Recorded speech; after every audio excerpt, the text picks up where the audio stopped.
विजयनगर राज्य के एक गांव में रमैया नामक एक व्यक्ति रहता था। गांव के सभी लोग उसे मनुष्य मानते थे।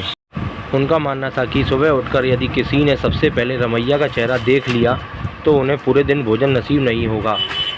जब यह बात महाराज कृष्णदेव राय तक पहुंची तो उन्होंने इस बात की सच्चाई को जानने का निर्णय लिया।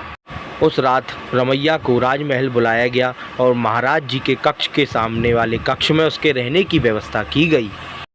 रात भर रमैया वहां सोया और अगली सुबह महाराज कृष्णदेव सीधे रमैया के कक्ष में गए और उसका चेहरा देखा। रमैया का चेहरा देखने के बाद अब महाराज जी को यह देखना था कि अब उनका दिन कैसा गुजरता है। उस दिन दरबार में जाने के पूर्व वे भोजन करने के लिए बैठे ही थे।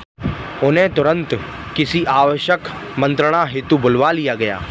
वे बिना भोजन करे ही दरबार चले गए। दरबार की जो कार्यवाही प्रारंभ हुई वो देर रात तक चलती रही। कार्यवाही समाप्त होने तक महाराज कृष्णदेव राय को जोरों से भूख लगाई थी। जब उन्हें भोजन परोसा गया तो उन्होंने देखा उनकी थाली पर मक्खी बैठी हुई है। उन्होंने भोजन छोड़ दिया और वो अपने शयन कक्ष चले गए। कुछ देर बाद रसोइया जब पुनः भोजन बनाकर लाया तो उनकी भूख मर चुकी थी। वे बिना खाए पिए ही सो गए तो उन्हें भी विश्वास हो गया कि रमैया मनुष्य है और उसे फांसी पर चढ़ाने का आदेश दे दिया। रमैया की फांसी की बात जब उसकी पत्नी को पता चली तो वह रोते रोते तेनालीराम के पास गई और इंसाफ की गुहार लगाई। तेनालीराम ने उसे आश्वासन देकर घर भेज दिया।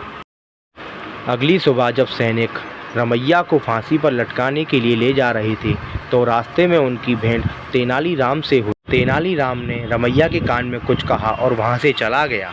इधर फांसी गृह पहुंचने के बाद सैनिकों ने रमैया से उसकी अंतिम इच्छा पूछी। रमैया ने कहा, मैं महाराज जी को एक संदेश पहुंचाना चाहता हूं। तो सैनिकों द्वारा उसका संदेश महाराज जी को पहुंचाया गया। संदेश इस प्रकार था, महाराज, अगर सुबह सबसे पहले मेरा चेहरा देखने से किसी को भोजन नसीब नहीं होता, लेकिन महाराज आपका मुंह देखने पर तो जीवन से हाथ धोना पड़ता है।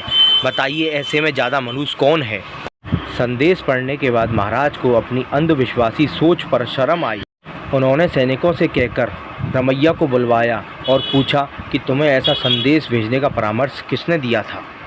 रमैया ने तेनालीराम का नाम लिया।